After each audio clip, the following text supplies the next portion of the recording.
All right, so what we're going to talk about today is building a gesture recognition system with machine learning, Arduino, and JavaScript, so all together. But before I start, just a little bit about me. My name's Gerard. I'm recently a senior front-end developer at Netlify, and outside of my job, I'm also part of two tech communities called the Google Developer Experts and Mozilla Tech Speaker. I'm not going to go too much in detail right now, but if you have any questions about these two, we can talk about it afterwards. But what this talk is more related to is my passion about human-computer interaction. So if you don't know what this is, it is kind of like the study or the research of how humans interact with computers. So when you think about the way you interact normally with technology on a day-to-day basis, you might be typing on your keyboard or swiping on your phone, but there's a lot more types of interactions that we could actually program that would be a lot more playful and a lot more interesting than that. And one thing that I'm going to talk about today that this talk is about is to build a prototype of a Street Fighter game that you play with your own body movements. So instead of punching with a keyboard, you actually, well, we're going to go through the process of how you can play that, but with your own body movements. So when you punch, you actually punch, and Hadouken is that, and then uppercut. So we're going to have 3 different gestures. So this was the idea that I started with. So what are we going to need to build this? So we start with some hardware, because we need to gather data about motions, about our body movements. So to do that, to be able to gather the data, we're going to use a bit of hardware that we're going to hold in our hands. The second thing that we're going to need is machine learning to kind of find patterns in the data that we gather. And for that, we're going to use TensorFlow. But we are at JSConf, so we're going to use JavaScript. So we're going to use TensorFlow.js. All right, so this is the material that we're going to need. And now that we kind of know what we want to build and what we're going to need, the first step is gathering data. Again, it's machine learning, so we need a bit of data to find patterns and recognize what makes a punch or what makes a Hadouken or an uppercut. So we're going to start with that. And to gather data, as I said, we're going to use a bit of hardware. So the first times that I prototyped this little project, I used this. So this is an Arduino, but this is not like the Uno that you would buy if you just get started with Arduino. This is a Maker 1000. And the reason why I use that one is because it has built-in Wi-Fi. If you play with an Arduino Uno, you have to be plugged to your computer, so you're not really free in the movements that you make. You know, if you punch, you might just like totally disconnect from your computers, which is not really what you want. So this one is, so it has built-in Wi-Fi, so you can just be, remotely connected to your laptop, and you can be anywhere in the room and play that game, so it just felt like it would be easier. But the board itself doesn't actually gather any data. It runs a program, but you don't actually get anything from the board itself. So to be able to get data from motion, we're going to add an accelerometer and gyroscope. So this module gathers both accelerometer and gyroscope. So it means that you get data for X, Y, Z axis of how fast you're moving, but also in terms of the gyroscope takes care of the rotation. So when you're, if you think about when you're punching, you're kind of like rotating your arm that way. So you're mixing speed and rotation, and this particular module can give you the data about both. So in the end, we end up with 6 points of data, X, Y, Z of accelerometer, and X, Y, Z of gyroscope. But that's not it. To make it a bit easier for me to build this, I also added a button. And the reason why I added a button is because when I gather data, I want to gather data only when I'm doing the punch. I don't want to gather data when I'm resting, because that's going to pollute my data set. So the reason why I added a button is that I want to be able to press, do my punch, and record the data while I'm doing it is only when I release, only gather that data. So while the button is pressed and I'm doing the gesture, I only save this so that then I can do whatever that is not the gesture that I want, and it won't be recorded. So if we imagine that we wired all of this together, we have our button, accelerometer, gyroscope, and Arduino. This is for the hardware. This is what we're going to hold in our hand. But in terms of code, we're going to use a bit of Node.js. So we start by requiring the Etherport module, the Etherport client, to establish the communication between our Arduino and our laptop. Then we use Johnny 5, which is the main JavaScript framework to interact with hardware. And the last one that we're going to need is, no, I don't want that. What? Right, so we're back. Okay, so we're gonna need the file system module because we're gonna record our data, but we need to save it in files so we can use it later. Then we instantiate our board where we establish the connection with the host and the port of our Arduino. And when the board is ready, we have to tell it where the button is connected to. So mine was on pin A0, but it can be anything. Then we create the stream so the file that we're going to write to. For this little code sample, I had like sample punch 0. It's like the first punch that I'm going to train.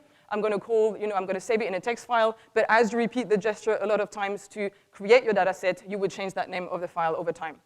Then we also instantiate an IMU sensor, which is our motion sensor. We give it the pins that it's connected to and the type of model, which was an MPU 6050.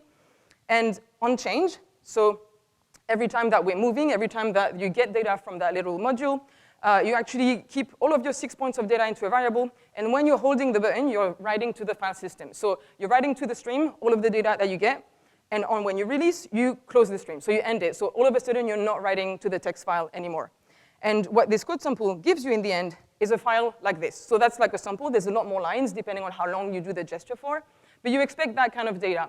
On the x-axis of the file, you have your 6 points of data, so xyz of accelerometer and xyz of gyroscope, and the number of lines is how long you're doing the gesture for. So, and you know, like, you don't have to read all the numbers, but it's quite precise. So it means that there's quite a difference. Like, it really records your entire gesture for how long as you're pressing the button. So that's really cool.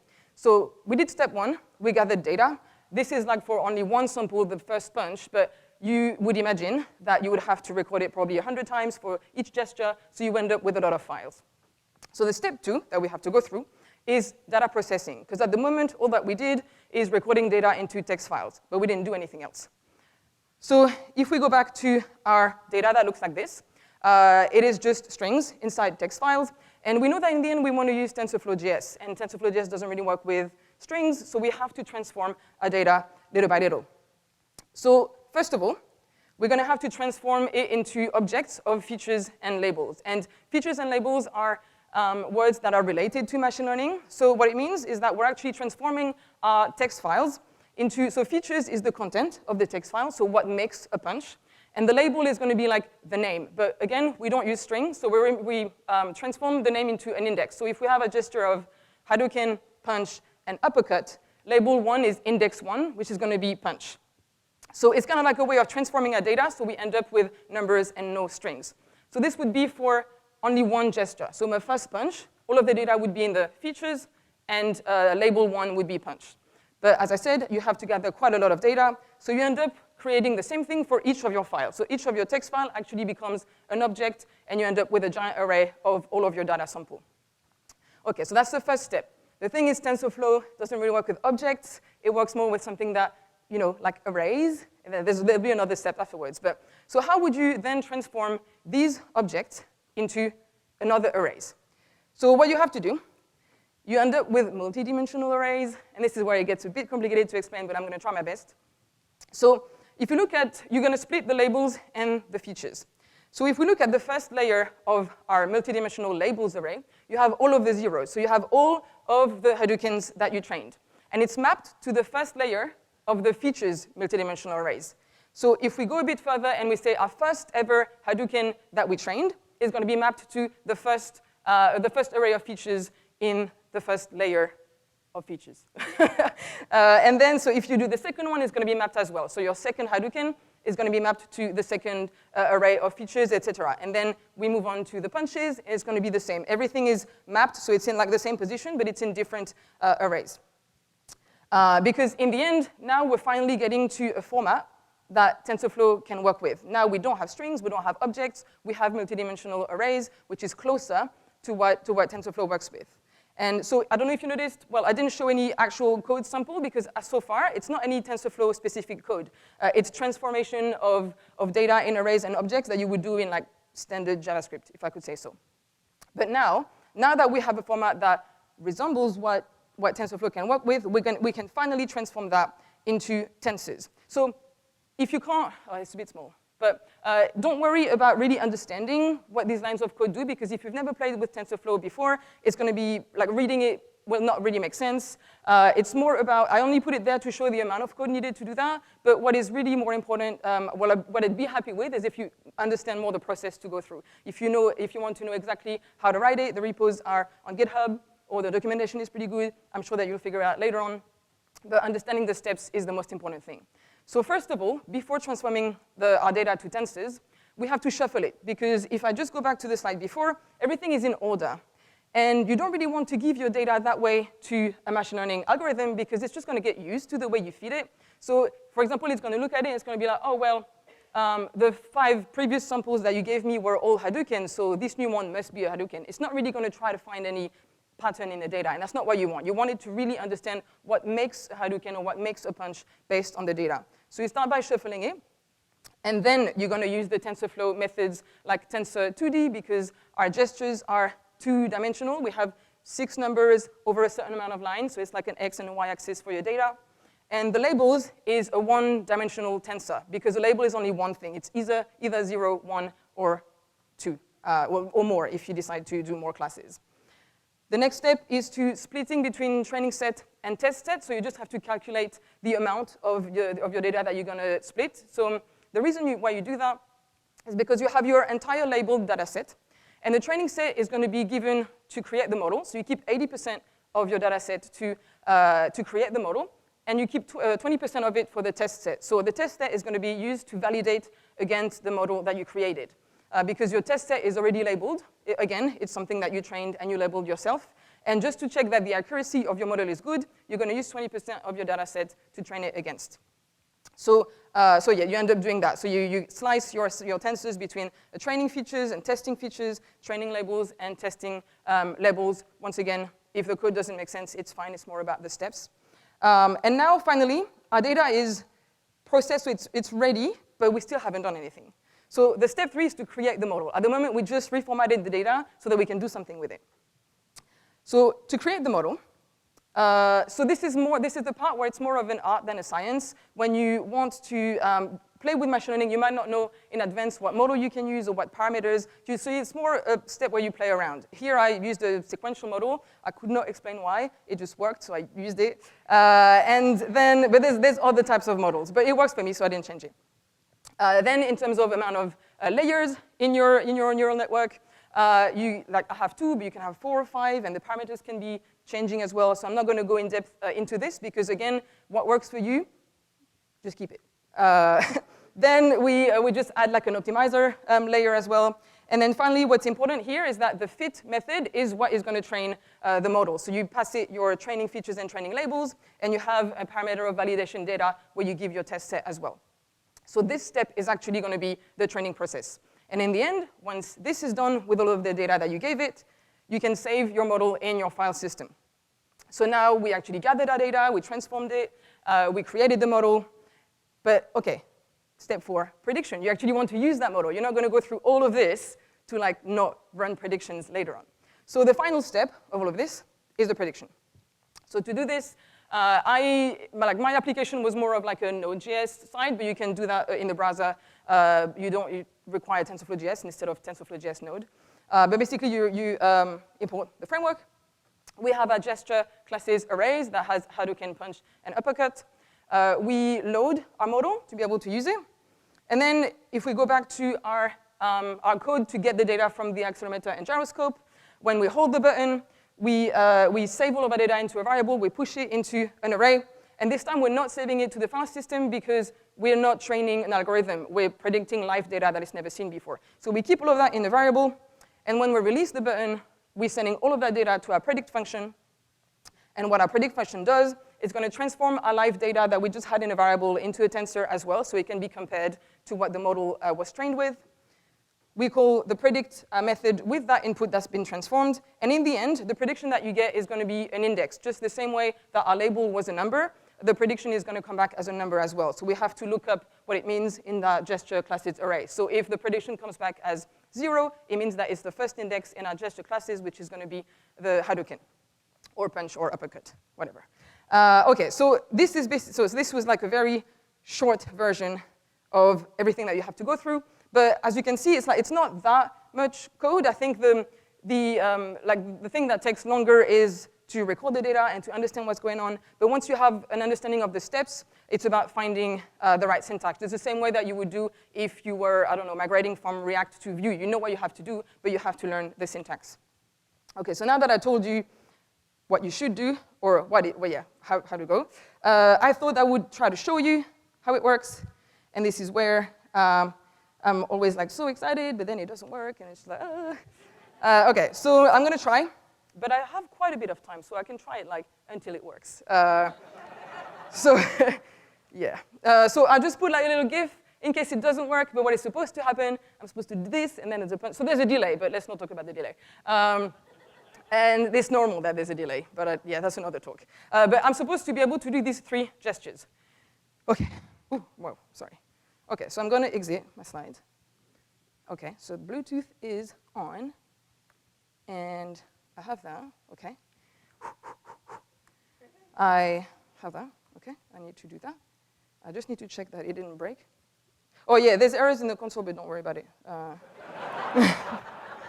Okay, so if I do, like, yeah, woo, woo, sorry. I was thinking it's not gonna work. Okay, let me try again. I just wanna, oh, it's still, okay, it's still on. So if I do, Solution!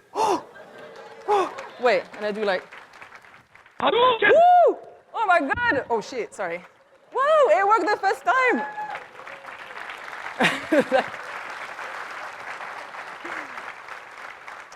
Like, it's the first time that it actually worked the first time. So I'm like super excited. Cool, like there's once I had to try it 10 times and I think people wanted me off the stage. I was like, I'm not leaving. Okay, so this was for Street Fighter. Okay, cool, but maybe you don't like Street Fighter. So I built another one. Hopefully it's gonna work as well. But I put a little hint. I don't know if it's gonna load.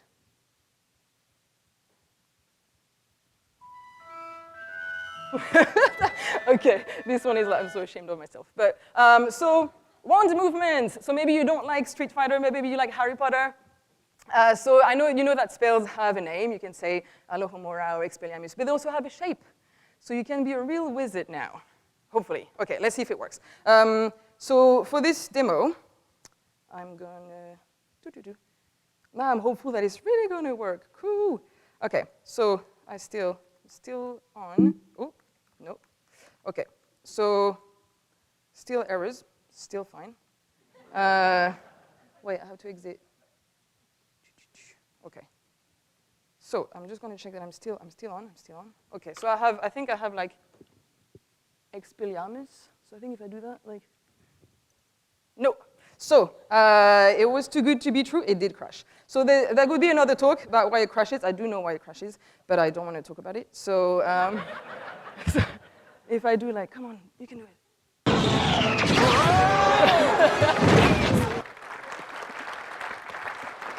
Oh my God. So this is how I spend my weekend. I have another one. I don't know if so the other one is Lumos. I don't know if it's going to work. So if I do like, no. I'm going to try again because now I have time. Oh, it crashed. Okay, cool. Okay, I want to do the Lumos. I think it's funny.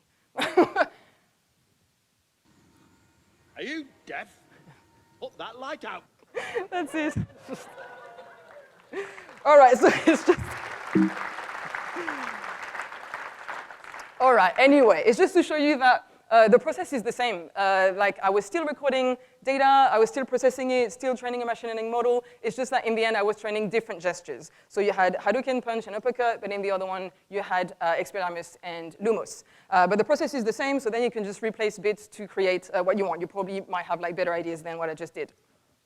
But what else? So the thing is that the reason why I like playing with that stuff is because I want more people to do it. But in the first versions that I used, so I used an Arduino, and not everybody has Arduinos, or I also use like a Daydream controller sensor that is kind of like the same, but different. But the thing is, it's stuff that you have to buy, and I don't think that's really cool. I think it stops people from trying. So I was thinking, do you know what else has a gyroscope and accelerometer? Your phone. So the phone that you have in your pocket, if you have one of the modern, it doesn't even have to be an iPhone X or 10, I still don't know how to say it. But none of these, like even an older phone probably still has an accelerometer and a gyroscope. And the way to access this data in JavaScript is using the generic sensor API. So again, you will probably have to refactor the code because all of a sudden we're not in Node anymore. We can just do it directly in the browser. But the way you would do this is you would instantiate, it's really too small, I'm sorry, I'll share the slides later. But you have a gyroscope, and you have an event listener for reading, so whenever it's streaming data. And you have the same for accelerometer, and it gives you the same data. It gives you the X, Y, Z axis of the gyroscope and accelerometer. And when I said that you can do that, I did, so I did. I'm not going to show it because now I have less time. But I have, like, the repo is on GitHub, so you can play around with it as well. So it means that without having to buy any hardware, you can actually play with training a machine learning algorithm just by using your phone, all of it in JavaScript. So I think this is pretty cool. But anyway, just a little bit of a recap, because there was a lot of code, and if you've never done that before, it can be a bit overwhelming. But again, I think the steps are what's important. So you have to get data somehow. I used Arduino, Daydream, and the phone, but any other piece of hardware that transmits data, you can actually use that as well. Then you have to process the data, because when you save it, it's just strings, so you have to transform it into tensors somehow. Then you have to split to be able to test and validate that your predictions are accurate. Then you have to train, you have to train to generate a model in the end, and then you have to run the predictions. So once you know that this is the steps that you have to go through, then you can look at the documentations of a few different frameworks, and you'll get there.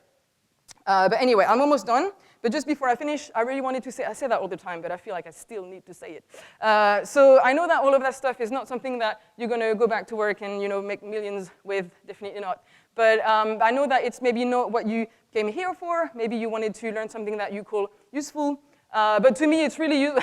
No, I'm not making fun of people who think this is not useful. Anyway, so the reason why I'm saying that is that I learned a lot during the process. And for example, there's a lot of times where you look at machine learning and you're like, oh, I don't want to just crunch data into spreadsheets. It's boring. But the thing is, you end up being able to take machine learning and put it into something playful, and that that makes you keep going to learn more about that technology by just playing something that gets you excited, and you learn so much. If you end up doing that kind of stuff, you would learn about Arduino and machine learning and WebSockets to go from Node to the browser and just play. You would learn about human-computer interaction as well, which is, I think, something I'm really passionate about. But anyway, sometimes I really wish that I was seeing more of these playful things that play with technology rather than, some of the fights that we have on Twitter over CSS in JS. But that's why. I know that to me, useless is not worthless. It's definitely worth it. Even if it just makes you excited for an hour, that's definitely worth it. But anyway, I spoke very fast, as always. So I am done. I will share the slides later on Twitter. If you have any questions, I'll be around as well for the next few days. But thank you so much for having me, and thank you so much.